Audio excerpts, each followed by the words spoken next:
वसुदेव जी पहुंचे और भगवान को वहां लिटा दिया और कन्या को उठा लिया, लेकर के वापस मथुरा की जेल में आए। फिर दरवाजे बंद हो गए, सब कुछ वैसा ही का वैसा हो गया। उस कन्या के रोने की आवाज को सुना जो कंस के गुप्तचर थे, उन्होंने जाके कंस को समाचार दिया। कंस को अब पता था कि 8वीं संतान मारेगी, तो मैंने अब 8वीं संतान आ गई है, अब मैं उसको मार करके हमेशा हमेशा की झंझट खत्म कर दूंगा और फिर चैन की नींद सो जाऊंगा। अभी तक तो रात भर नींद नहीं आती थी कंस को। जैसे त्रेता में रावण को लंका, सोने की लंका में भी नींद नहीं आती थी, ऐसे ही द्वापर में कंस को मथुरा के महलों में नींद नहीं आती थी। क्यों नहीं आती थी? क्योंकि अधर्म पूर्वक कमाई हुई संपत्ति में कोई चैन से नहीं सो सकता। महाराज, आप लोग सोचते हो कि इनने इतना पैसा कमा लिया, इतना बड़ा घर बना लिया, इतनी वीआईपी कॉलोनी में घर बना लिया, बड़े सुख से रहते होंगे, पर आप उनके घर में जाकर के देखोगे तो सुख से नहीं रहते हैं, सूखे सूखे रहते हैं। महाराज, कैसे रहते हैं? सूखे सूखे। सुख से नहीं रहते हैं। सुख से तो वो रहते हैं जो चूल्हे पे रोटी बनाते हैं, कंडे से बाटी सेकते हैं और बढ़िया शाम को थोड़ा सा घी चुपड़ के उसको खुले मैदान में बैठ के खाते हैं ना, वो सुखी रहते हैं। बाकी सब सूखे रहते हैं। बाकी सब सूखे। जितने बड़े बड़े महलों में दिख रहे ना, आप 8 दिन उनके घर में जाके रह के देख लो। हमें खूब मिलता है, ऐसे घरों में भी रहने को मिलता है। कभी कोई बड़ा आदमी कथा कराता है तो उनके बाहर जाते ऐसे बड़े बड़े घरों में भी रहने को मिल जाता है।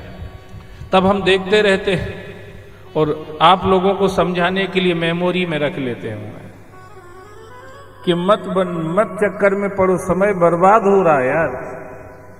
बड़े आदमी बनने के चक्कर में मत पड़ो, समय बर्बाद हो जाएगा। है उतना ही समय, ज्यादा नहीं है हमारा।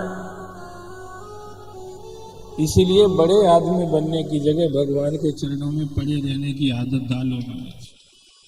इससे सुखी जीवन इस संसार में कोई और हो नहीं सकता। गाय माता के गोबर से बने हुए कंडे पर बाटी सेको, दाल बनाओ और उसको खाओ। और श्री कृष्ण शरणम मम हरि ही शरणम, ऐसा बोलते बोलते खाओ और गाओ और आराम से सो जाओ। इससे बढ़िया जिंदगी इस संसार में और कोई नहीं हो सकती। महाराज, आप सबसे प्रार्थना करूं, मत पड़ो बड़े बड़े बेड, बड़े बड़े सोफा सेट, बड़े बड़े फालतू की चीजों के चक्कर में मत पड़ो। महाराज, कुछ नहीं रखा है। मेरी बात मान लो, मैं आपको कोई ऐसे ही कोई, आप इतने छोटे बच्चे थोड़े ही जो मैं आपको लॉलीपॉप समझा रहा हूं।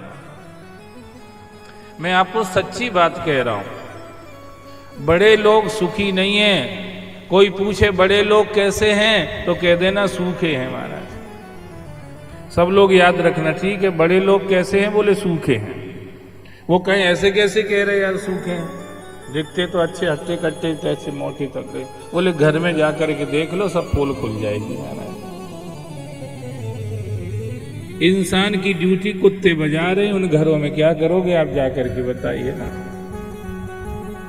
क्या मिलेगा वहां जाकर के?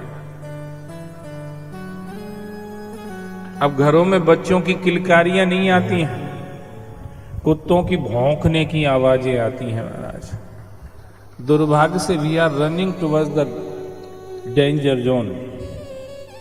सत्यानाश कर रखा है अपने घर का। नरक में तो बाद में जाएंगे, अभी से ही घर को नरक बना लिया है। बोलो कृष्ण कन्हैया लाल की। हमने किसी से पूछा, हमने कहा कुत्ते घर में रखते नरक? बोले नरक की अभी से प्रैक्टिस कर रहे हैं, प्रैक्टिस कर रहे हैं। तो हमने कहा पक्का डिसीजन ही ले लिया कि वहीं जाएंगे? बोले चले, लगता है कि वहीं जाना पड़ेगा, काम ही ऐसे, तो अब क्या करें महाराज, इसीलिए प्रैक्टिस चालू कर दी है। आप सबसे प्रार्थना करूं, सस्ता जीवन जीने की आदत डालो महाराज। सस्ता जीवन ही सुखी जीवन हो सकता है। महंगा जीवन तो बेईमानी का जीवन होता है, दुखी जीवन होता है, सूखा जीवन होता है। जैसे त्रेता में सबसे दुखी आदमी कौन था? त्रेता का सबसे दुखी आदमी था रावण, और रहता कहाँ था? सोने की लंका में। सोने की लंका में रहने वाला उस समय का सबसे दुखी आदमी रावण था। मथुरा के महलों में रहने वाला द्वापर का सबसे दुखी आदमी कंस था। ऐसे ही आज भी जो इस तरह की जिंदगी जीने वाले लोग हैं ना, वही इस दुनिया में सबसे दुखी लोग हैं महाराज। अब कंस दौड़ता पड़ता, बाल बिखेरे, गिरता बढ़ता जैसे तैसे आया, उस बालिका को हाथ से छिना करके घुमा करके पटक के मार देना चाहता था, और बालिका छूट करके आकाश मंडल में चली गई और अष्टभुजा दुर्गा के रूप में प्रकट होकर के उसने कह दिया, पागल मुझे क्या मारता है, तुझे मारने वाला ब्रजमंडल में ही आ चुका है। अब अपना सफेद कफन का कपड़ा बुला के रख ले, किसी दिन भी डेट ऑफ डेथ आ सकती है। कंस को ऐसे कह दिया न दुर्गा मैया ने। कंस ने घबराहट में वसुदेव देवकी को जेल से बाहर निकाल दिया और अपने घर में गया। चैन नहीं आता, बेचैन रहता है कि मैंने सबको मार दिया, फिर वो कैसे बच गया? अरे वो मरता ही नहीं है भैया। ईश्वरः परमः कृष्णः सच्चिदानंद विग्रह अनादिर आदिर गोविंद सर्व कारण कारणम। वो तो सच्चिदानंद स्वरूप परमात्मा है, वो मरेगा कैसे यार भैया? वो नहीं मरता है। पर उधर गोकुल में वहां भगवान पहुंच गए, वहां का वातावरण एकदम बदल गया है। गोकुल के लोग कोई महलों में नहीं रहते थे, मथुरा के कंस के लोग महलों में रहते थे, वो तो झोपड़ियों में रहते थे, छकड़ों में रहते थे महाराज। काय में रहते थे? छकड़े। छकड़े देखे ना तुमने? ये जो लोहपीटा वगैरह आते हैं ना, वो छकड़े लिए रहते, जगह जगह खड़े कर लेते हैं, खुरपी फावड़ा तगारी वगारी बना लेते हैं, बेचते रहते हैं। इस तरह की जिंदगी में रहते थे वो गोकुल के लोग, छकड़ों में महाराज।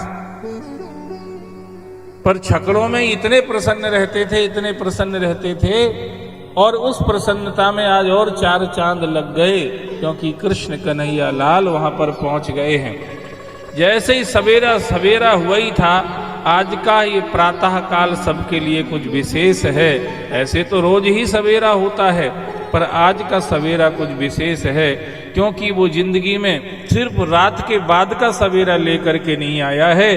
कंस के द्वारा जो कष्ट दिए जा रहे थे, आज उन कष्ट रूपी अंधियारी रात से भी छुटकारा मिल जाएगा, और सुख का सवेरा हुआ है, आज आनंद का सवेरा हुआ है, आज निश्चिंतता का, निर्भयता का सवेरा हुआ है।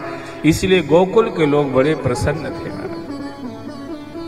जो कुछ इनके पास था, जैसे ही भगवान के प्राकट्य का समाचार सुना, सब भर लिया सामान और पहुंच गए नंद जी के वहां। कंचन थार संवार के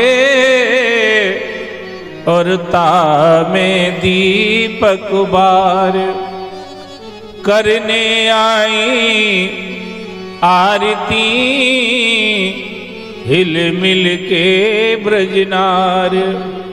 दे तू बधाई नंद को और पड़े यशोदा पाँव, तेरे प्यारे लाल को नेक हमें दिखराओ।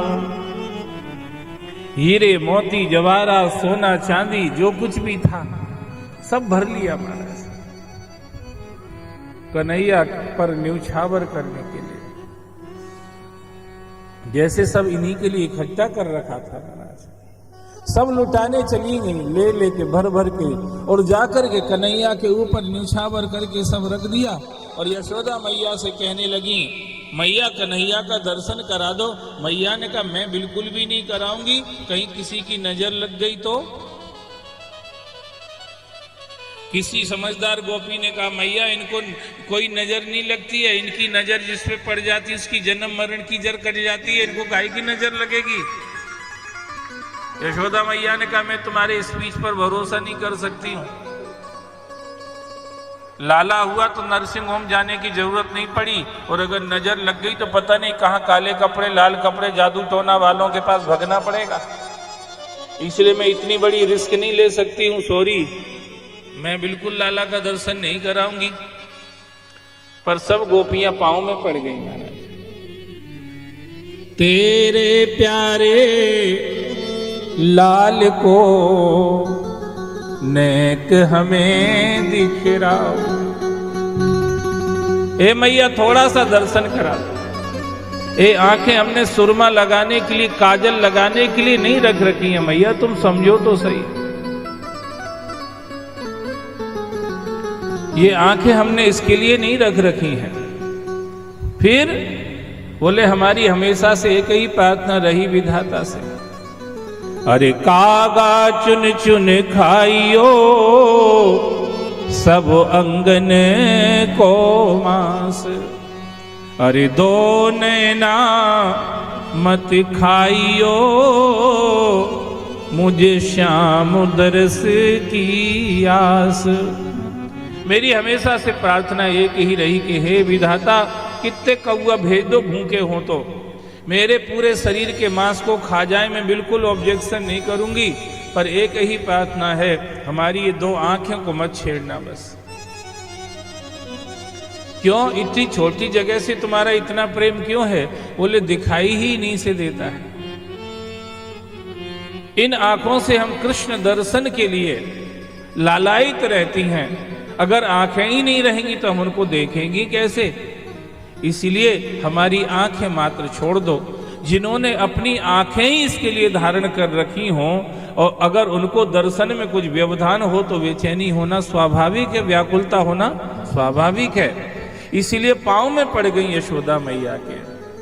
तब यशोदा मैया का स्मरण में एक विचार आया कि इन गोपियों ने भी तो एकादशी करी थी, कायदे से तो मैं ओवरेज हो गई थी, मेरे यहां तो बच्चे होने की कोई संभावना बची ही नहीं थी, पर इन सबने एकादशी करी, इन सबने शिवरात्रि करी, इन सबने नवरात्रि करी, और प्रार्थना की कि हे भगवान विधाता यशोदा मैया की गोद भर दो, इनकी गोद, इनके यहां बच्चा हो जाए। तो सबकी प्रार्थना भगवान ने सुनी। तब 60 साल की उम्र में मेरे यहाँ कन्हैया का जन्म हुआ है, और अब मैं इनकी कृतज्ञता को भूल तो नहीं सकती हूँ। तब यशोदा मैया को स्मरण आया, और उन्होंने आंचल से ढक रखा था कन्हैया को। गोपियों की इस भावना को समझ करके यशोदा मैया ने कान्हा के ऊपर से अपना आंचल हटा दिया।